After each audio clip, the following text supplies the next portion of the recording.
Հանրային ռադիոյի ուղիղ եթերում վերնատունն է, ես Նազելի Օհանյանն եմ, ողջույն սիրելի ռադիո լսողներ եւ YouTube-ում մեզ հետևողներ։ Մեր դիտակետում այսօր թատերական ու թատերագիտական զարգացումներն են։ Օրերս ինչպես եւ յուրաքանչյուր տարի ավանդույթի համաձայն թատրոնի միջազգային օրը տեղի ունեցավ Արտավազդ ամենամյա թատերական մրցանակաբաշխությունը։ Այս տարվա արդյունքները կփորձենք ամփոփել ու հնարավորինս լուսաբանել թատերական կարևոր իրադարձությունները, իսկ իմ հյուրերը Արտավազդ թատերական մրցանակաբաշխության ժյուրի անդամ Տիգրան Մարտիրոսյանն է, նաև թատերագետ եւ թատերագետ Արտավազդ 2025-ի թատերախոսության գլխավոր մրցանակակիր Անի Հարությունյանը։ Շնորհակալություն մեզ հյուրընկալվելու համար։ Շնորհակալություն, բարև ձեզ։ Նախ ուզում եմ Անին շնորհավորել մրցանակի առիթով, չգիտեմ այս մրցանակը ձեզ համար ինչ կշիռ ունի, այսպես ասած, եւ շատ կարեւոր է թե ինչ է նշանակում լինել թատերագետ մեր ժամանակներում եւ հատկապես հայկական միջավայրում Հայաստանում։ Նախ ասեմ շնորհակալություն, ինձ համար անձնապես կարեւոր է, որովհետեւ նախ տեքստս հայերեն չէր եւ կարծում սա կարեւոր է, այսինքն ես ռուսերեն եմ գրում հիմնականում եւ ներողություն, բայց իմ աշխատանքային լեզուն ավելի շատ ռուսերեն էր եւ ես կարծում եմ ես իմ տեքստի մեջ էլ, այսինքն շնորհակալական խոսքի մեջ էլ նույն բանը ասացի, որ շատ կարեւոր է հայ թատրոնի եւ մշակույթի մասին խոսել տարբեր լեզուներով։ Սա ինձ համար ամենակարևոր բանն է։ Ու հիմնականում իմ փորձը քանի ավելի շատ դրսում է եղել, քանի որ կրթությունս եմ ստացել Մոսկվայում, կարծում եմ, որ ամենակարևորը, որ ավելի շատ մարդ իմանա, թե Հայաստանում ինչ է կատարվում,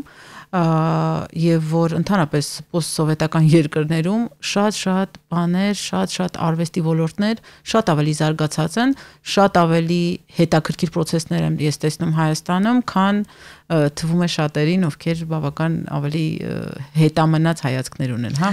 Այսինքն թատերագետի խնդիրը այսօր պիտի լինի ավելի շուտ դրսի հետ աշխատանքը, քան մեր ներսի։ Չէ, ես իմ մասին եմ խոսում։ Որովհետև ես կարծում եմ, որ 21-րդ դարում չիմանան նախ լեզուներ լավ չի եւ չաշխատել նրա մասին, որպեսզի հայ մշակույթը ավելի դարձնել պրոպագանդել, ինչու՞ չէ, այս բառը օգտագործեմ, եւ ներկայացնել, շատ խոսել, որովհետեւ հիմնականում կարծում եմ, որ առավելապես այս մուլտիմշակութային, հա, բազմամշակութային աշխարհում, երբ որ ամեն օր դիքը բաներ են փոխվում, եւ մարդիկ տեղաշարժվում են ակետից բեկետ մոտարապես, հա, շատ արագ, հետեւաբար կարծում եմ, որ հայ մշակույթը հիմա միջազգայնացման շատ կարիք ունի եւ ներողություն, բայց արժանի է։ Ինչի վրա, որ համանդեպս իմ ֆունկցիաները եւ կարծում Տիգրանը կհամաձայնի դրանք են։ Ու ոչ միայն թատերագետի, առհասարակ արվեստաբանի մարդ, որը տեսության հետ կապ ունի, առավելից ժամանակակից արվեստի հետ, իհարկե, այո, պրոպագանդան, խոսելը Հայաստանի մասին կարեւոր է։ Նախ պիտի հասկանանք, թե ինչ է կատարվում Հայաստանում, ինչ է տեղի ունենում Հայաստանում եւ արդյոք այստեղ մշակութային կյանք կա եւ ակտիվ է մշակութային կյանքը, հետո որ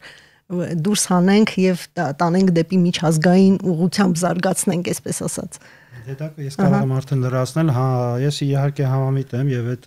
միջազգային հանրահռչակման տեսանկյունից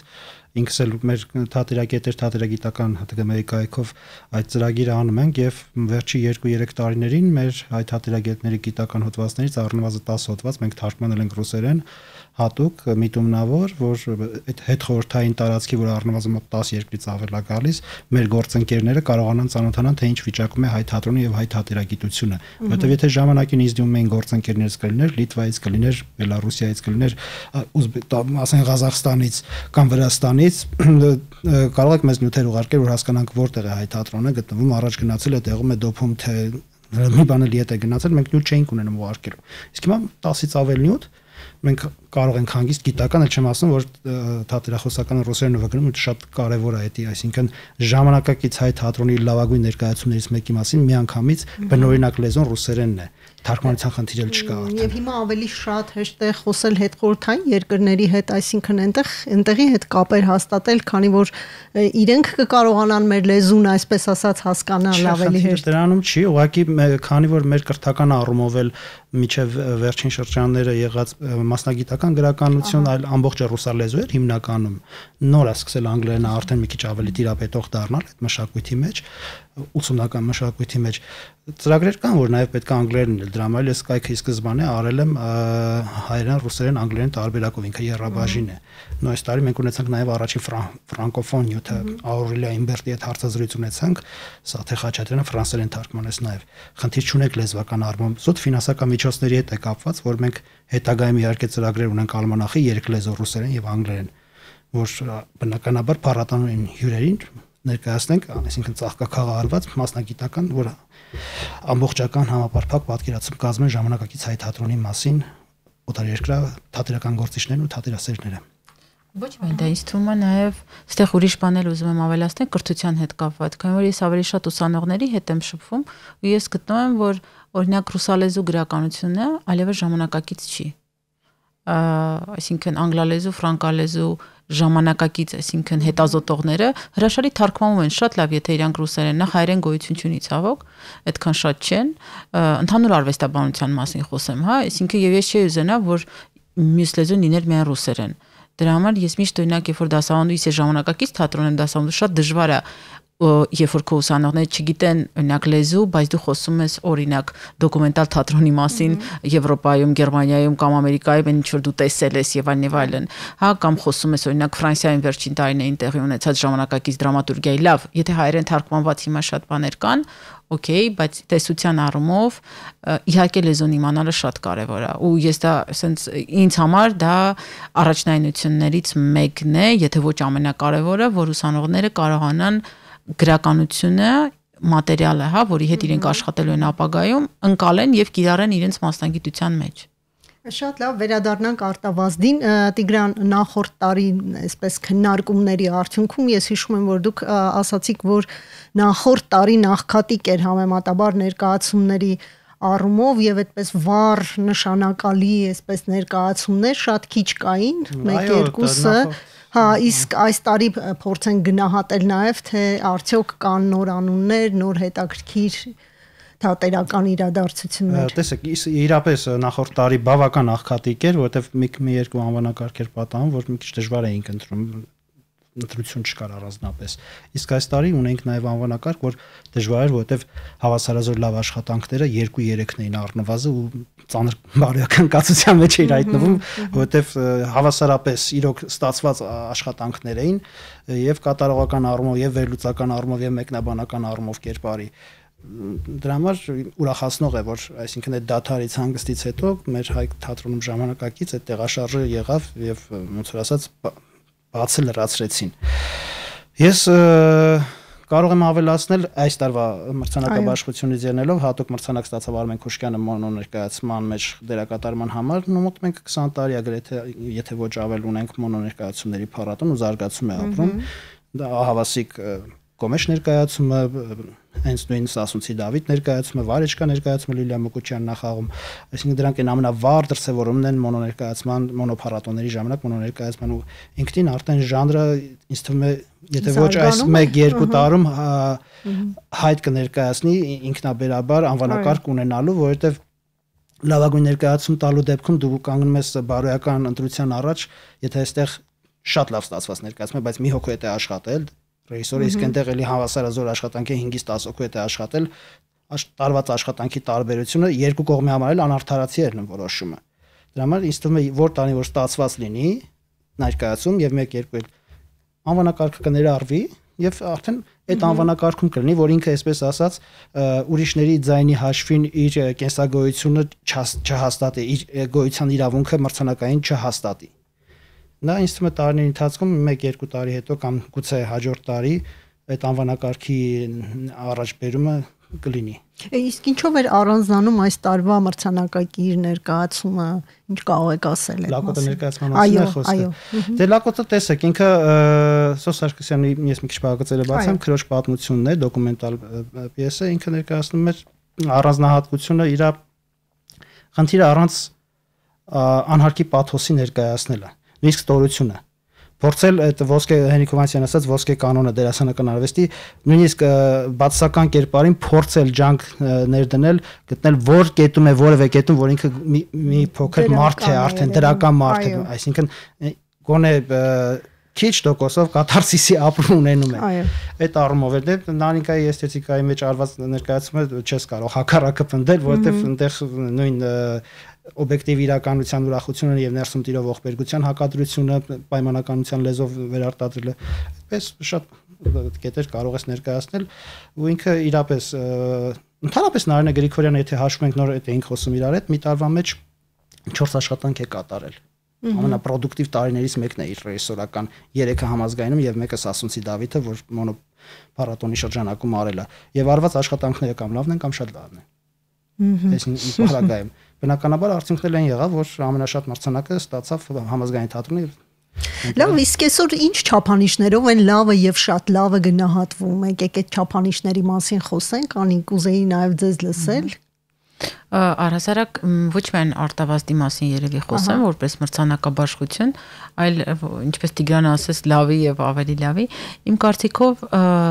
ինձ համար որպես նաեւ այսինքն տեսաբանի հանդիսատեսի կարծիքը շատ կարեւոր է։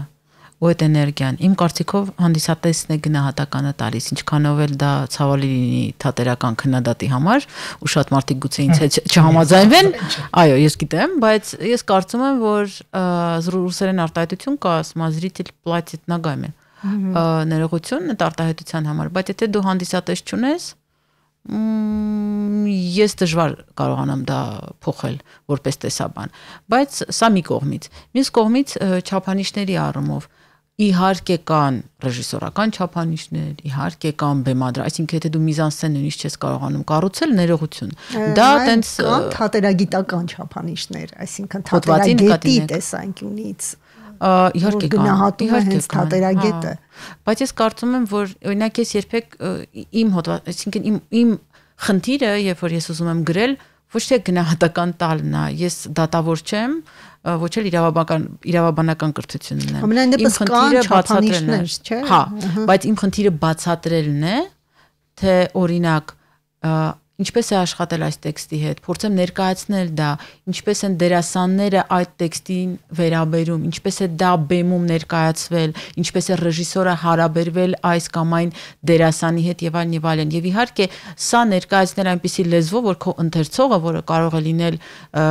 օրինակ մշակ, կարող է լինել գիտությունների թեկնածու եւ կարող է լինել բանկի աշխատող, բայց իր համար իմ տեքստը պետք է լինի հասկանալի։ Սա է իմ մտքի մեջ, երբ որ ես որևէ բան գրում եմ։ Լինի դա հոդված, լինի դա ուղղակի իմ մտքերը, այսինքն ինձ համար շատ կարևոր է, որ բացի նրանից, որ ես հա բավական երկար ծախսել եմ իմ ուսման վրա, բայց նաեւ լինեմ հասանելի ու հասկանալի։ Այսքանն է իմ համար տեքստի ֆունկցիան ամենակարևորը սա է, գուցե Տիգրան չհամաձայնվի։ Այսինքն ձեր գլխավոր չափանիշը այն է, որ յուրաքանչյուր լավ ստացված ներկայացում պիտի հանդիսատես ունենա։ Հա, իհարկե, ամեն ինչ։ Եթե դուք ցուցահանդես եք, կա երկրորդ չափանիշ, որը դե բնականաբար պիտի այդպես լինի։ Դա ինչ չափանիշը չի, դա արվեստի չափանիշն է։ Եթե ձեզնով հետաքրքրված չեն, վերջ, այսքանն է։ Ես նախորդ հաղորդումների ընթացքում այս հարցին անդրադարձել ենք, ելի եմ ասել, ամենապարզ չափանիշը, որ շարքային հանդիսատեսին էլ հասանելի է, երբ որ ներկայացումը մեկ անգամ դիտելու ցանկություն է առաջացնում, եւս մեկ անգամ դիտելու, ամենապարզ չափանիշը։ Իսկ իհարկե մեր մասնագիտական տեսանկյուններից ես կավելացնեմ պայմանականության խաղարկում, նույն ավասիկ այդ որ ասում եմ դրսում տոն է հարսանիք է ներսում, մի հատ կտորով ինքը այդ ցեղանի տեսարանը ստեղծում է։ Այո պայմանականությունը խաղարկումների տեսան այդտեղից է գալիս հետո վերլուծական մտածողություն եթե հատկապես ռեժիսորես իսկ նահենեն այդ մտածողությամբ բավական օժտված է դա գալիս է նաև իր մաթեմատիկական անցյալից իսկ ինչ վերաբերում է ժամանակակից լինելու կա ժամանակակիցի չափանիշ որը այսինքն նույնիսկ ավելի մեծ հայացքով եթե փորձենք նայել ասենք միջազգային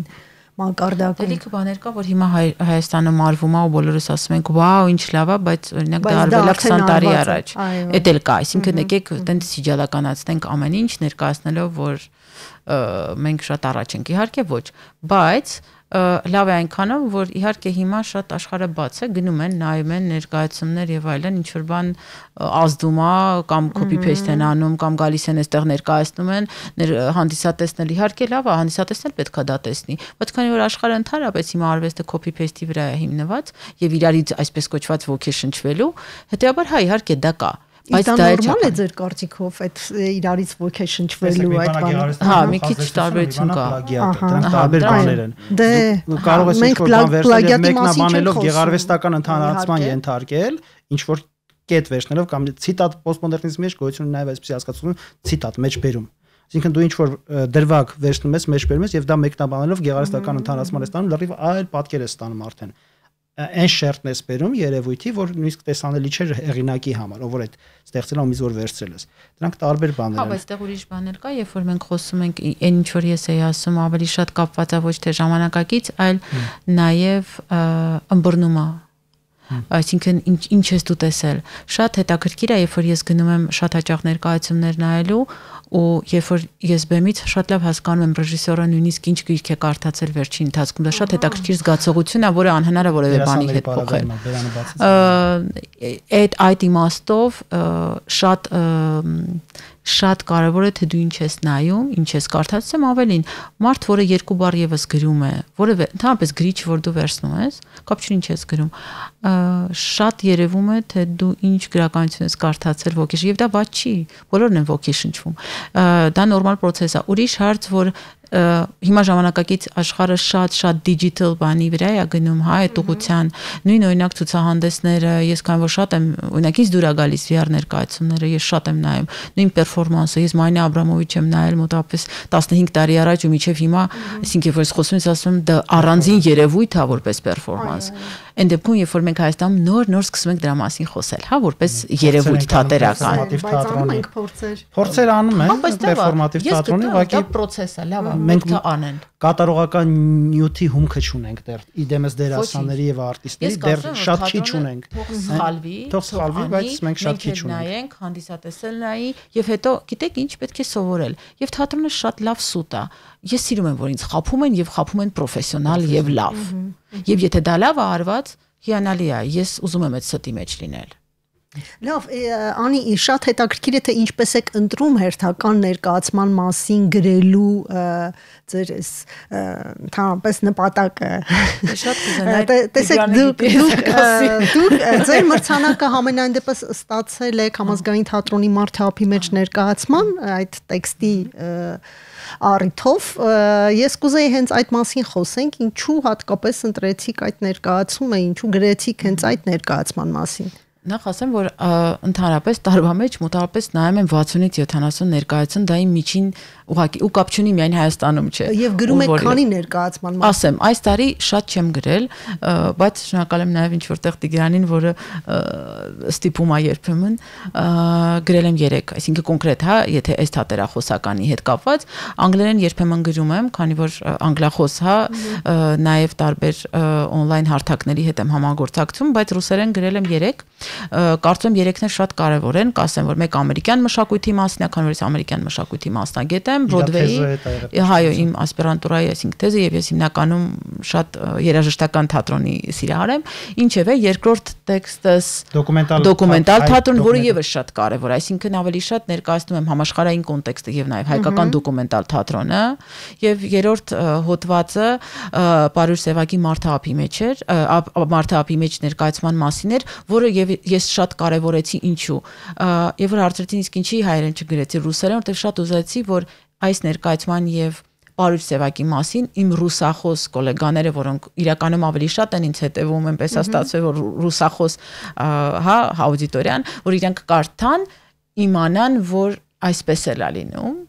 այս թատրոնն էլ գոյություն ունի, մանավանդ պոեզիայի այսպիսի ընթերցումը կարծում եմ կարևոր էր, մանավանդ որ եթե անկեղծ ասեմ, Պարուր Սևակը վերջին, չգիտեմ, 30-40 տարվա մեջ այնքան ռաբիզացված, այդ բառը պետք է օգտագործեմ, էժանացված պոետներից է, որ շատ խորհուրդ եմ տալիս այդ իմաստը, որտեղ դուք ուրիշ Սևակ կլսեք եւ Մարդահապի մեջ տեքստը նորից լրիվ ուրիշ ռեֆլեքսիա ձեզ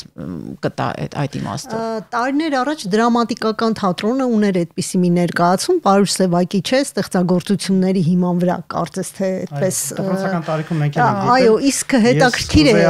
օրինակ ինչ զարգացում է ստացել Սևակյան այսպես մեկնաբանությունը, եթե փորձենք համեմատել։ Մենք հիմա կա։ Ես հիշում եմ ձեր տեքստում դուք հատկապես նշել էիք, որ իրենք շրջանցել են այդ պաթոսի մոտեցումը զարգացումը։ Տեսեք, դա 90-ականներին, երբ որ ազատագրական շարժման տարիներն էր, պաթոսը ամեն դեպքում ընդհանուր մթնոլորտում տիրում էր։ Դա միգուցե ընկալելի էր եւ ադեկվատ էր այդ շրջանում 90-ականների սկզբին հայ ժողովրդի համար, բայց ժամանակները փոխվում են եւ առավելապես հատկապես Նարեկ Բաղդասարյանի դերակատարումը Շեքսպիրյան դերակատարում ասես լինել։ Ես վերջի տեսանում ոնց որ Համլետի մոնոլոգը լսեի, ապրել տեքստը ասելիս, այսինքն խոսել Պաուլ Սևակի տեքստով եւ բերել տոնայնությամբ եւ զգալ բեմական ինքնազգացողությամբ Համլետի մոնոլոգ, դա ամեն մեկը չի կարող։ Եվ դա գալիս է նաև Նարինե Գրիգորյանի հմտությունից։ Սևակով Շեքսպիր ներկայացնել, հա, այդպես հասկացա։ Շարունակեմ, գալիս է Նարինե Գրիգորյանի հմտությունից, որտեղ նա տեքստի ձևաբանական նրբությունները բջջային մակարդակում է զգում, Նարինե Գրիգորյանը որպես հմուտ բեմադրիչ ռեժիսոր, իսկ Սևակը մեծապես ազդվել է Շեքսպիրից։ Ես իմ հոդվածում հենց այդ օրինակները, տարբեր օրինակները բերել էի, որ ասես Շեքսպիրի տեքստի Սևակյան վերարտադրություն մեկնաբանությունը լինի։ Եվ նա զգալով, ներքուս զգալով դա դերասանի հետ աշխատելով հասել են դրան, որ վերջի տեսանը հատկապես, ասես Համլետ լինի։ Դա ամեն մեկը չի կարող անել։ Այսինքն եթե Սևակը Չմոռանանք, որ Համլետը դերերի դերն է եւ ձախողման լավագույն առիթներից մեկն է, շատ-շատերի ճակատագրի վրա խաչ է քաշել այդ կերպարը, դերասանական ճակատագրի վրա։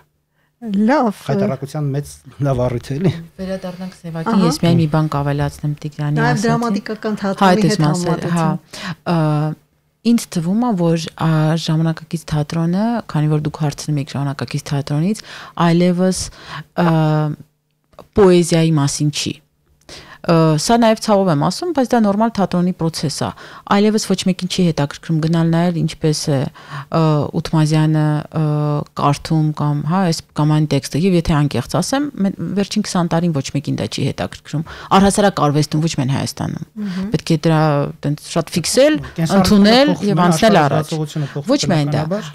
որովհետեւ տեքստային մտածողությունը փոխվեց։ Այսինքն մենք այլևս տեքստը մեզ պետք չի որ ինչ որ մեկը դա վերընթերցի, որտեղ մենք ուզում ենք մենք ինքներս այդ տեքստը զգանք, կարդանք, հենց սա եմ կարևորում այս ներկայացման մեջ, որ իրանք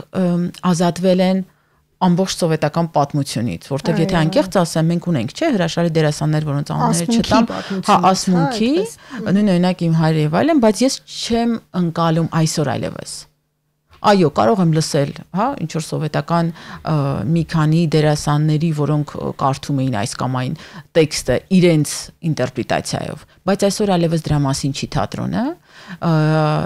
բայց այս ներկայացման մեջ ինչու եմ ասում ուրիշ Սևակ, չգիտեմ որքանով Շեքսպիրյան, բայց շատ պարզ, մարդկային, շատ էմոցիոնալ միևնույն ժամանակ հանդիսատեսին հասանելի։ Դրա համար որ ես խոսում եմ, ասում եմ տեքստն էլ պետք է հասանելիություն ունենա, ինչ որ դու գրում ես։ Շատ հասկանալի է հանդիսատեսին։ Այնտեղ չկա ոչ մի տենց Սևակին, ինչպես հետո Սևակին այդպես ներկայացրել են միշտ շատ պաթոսային, բայց եթե դուք տեքստը կարդաք առանց այդ բարձրաձայն, այո, բառերի, որոնք շատ պարզ է գրում, շատ հանգիստ տոնով միջայլոց։ Այո, եւ առանց որևէ ագրեսիայի ներողություն։ Իսկ ընդհանրապես Սևակը ինձ համար շատ ագրեսիվ տեքստ է միշտ եղել, դա էլ շնորհիվ շատ մեկնաբանների։ Դրա համար եմ կարևորում այս ներկայացումը։ Իսկ արտավազդում որևէ տեղ ունեցավ այս ներկայացումը, թե Այո, դա լավագույն երիտասարդական ներկայացումը աղանակարգի հաղթողն է այս ներկայացումը եւ ինչ բավական օրինաչափ է, ասեմ, տոմսերը շատ շուտ են սպառում այդ ներկայացման։ Ճիշտ է, մոտ 60-ից 60 թե 50 տեղով է սահմանապակված, հենց բեմատարածքի լուծումն էլ ափի մեջին դա ինտելեկտուալիզմն է արդեն։ Ձևի եւ բովանդակության համապատասխանեցումն ու ներդաշնակեցումը ափի հատակագիծ է ստացել, այսպես ասած, հանդիսատեսին ափի պես շարելով եւ այդ ափի մեջ ներկայացումն է գնում։ Տիգրան 24 տարի է, չէ, արտավազդը կա։ Պետք է որ։ Այո, մոտավորապես կամ գուցե հենց ուղիղ 24 տարի է։ Ես կարծում եմ, որ բավականին ժամանակ է եւ կարծում եմ, որ դուք միշտ այդպես թատերական կյանքից միշտ ակտիվ մասնակցություն եք ունեցել, այնտեղ ներսի մարդկանցից եք։ Վերջին 5 տարին, իսկ մնացած պարագաները։ Լավ, եթե ընդունենք վերջին 5 տարվա մեջ, այսպես նայենք ընդհանուր, ինչ որ զարգացումներ կան նորարարական մոտեցումների իմաստով թատրոնի կյանքում։ Տեսեք, նորարարական մի քիչ բարձր կհնչի, ասենք, որ մեր անվանակարգը ստեղծվել է, ես չեմ դադարի շնորհակալություն հայտնել պարոն Ազանչյանին, այս վերացման շեմին գտնվող մասնագիտության, թատերագիտության համար այդ կարևոր քայլը անելու համար, որովհետև դա եւս մեկ մոտիվացիա է եւ հիմա արդեն մյուս տարվա մասին եթե մտածում եմ, երիտասարդները բավական ակտիվացան ու դա նաեւ նրա շնորհիվ է, որ մասնագիտությունը կարևորված է։ Աշխարհի քիչ երկրներում կա, որ այդպիսի անվանակարգ կա, քիչ մրցանակաբաշխություններում կարող է եւ չգտնենք էլ, անկեղծ ասեմ, բայց մեր մոտ այդ աստիճան կարևորված է։ Իսկ դա հեռատեսության մասին է խոսում, նման քայլը կատարողի, որ եւ փաստացի արդյունքը տեսնում ենք, որ օրինակ այս տարի երկու երիտասարդ, քիչ թե շատ երիտասարդ թատերախոսներ արդեն թատերախոսականներով հանդես են եկել 25 թվականին, երրորդն էլ կլինի ինձ թվում է։ Դա կարևոր է։ Մենք սերնդափոխության մեծ խնդիր ունենք այս մասնագիտության բարբերաբար խոսել ենք իրար հետ եւ Անին էլ կարող է լրացնել այդ թեմայի առումով իդեպ։ Անի հետ կարծում եմ այդ թեմայով առանձին հանդիպում ենք կկազմակերպենք։ Իսկ նորարարական առումով ես գտնում եմ, որ երևի ինչպես որ խոսում էի մոնոներկայացման ժանրի մասին, չգիտեմ որքան ժամանակ հետո միջդիսցիպլինար ներկայացման անվանակարգ կստեղծվի ամեն դեպքում։ Այո, այդ ոճերի ուղղությունների ժանրերի, հա, այդպես։ Չէ, տեսեք, ես Ղազախստանում Ալմատի քաղաքում ֆորումի էի մասնակցում, ամռանը 24 թվականի եւ այնտեղ լավագույն 3 բոլոր մրցանակները տարավ միջդիսցիպլինար ներկայացում էր Պաչուպկի երկոչում բելարուսական ներկայացում այնտեղ պերֆորմանս կար այնտեղ ինստալացիա կար ամբողջապես հիմնված էր երգերի վրա օրոցային երգերի վրա բելարուսական իրենց հնավանդ երգերի վրա եւ շարժում խոսք չկար բայց կլանված հիպնոտիկ հետևում էր ներկայացմանը եւ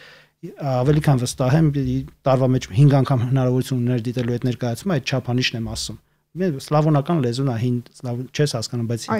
էմոցիոնալ լեզվով ինքնին ես գրավում։ Քանի որ մեր ժամանակը սահմանափակ է, եկեք խոսենք նաև Կապանյան միջավայրի մասին, թատերական կյանք կա Կապանում արդյոք այս տարի այսպես Կապանի տարածքներ ընտրվել արտավազդ մրցանակաբաշխությունը։ Ես նախ ասեմ, որ անկեղծ ասեմ, ինձ համար շատ կարևոր է, որ այս տարի դա Կապանում էր, շատ անձնապես, ու որ մենք Սյունիքում էինք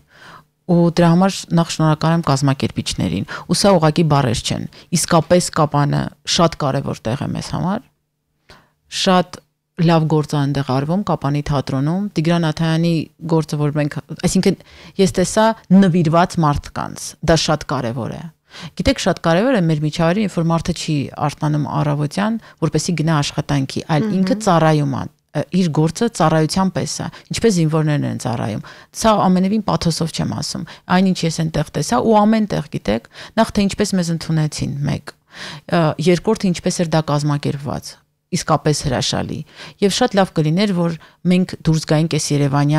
Երևանյան պաթոսը հաստատ կա Երևանյան պաթոթից մեզ դուրս գա նորմալ մարդիկ որոնք գնում են աշխատանքի եւ հաճույք են ստանում նրանից որ իրենք արվեստով են զբաղվում իրենք իսկապես նվիրյալներ են։ Իսկ Կապանի թատրոնը դրամատիկական թատրոնը արդեն 90 տարեկան է եւ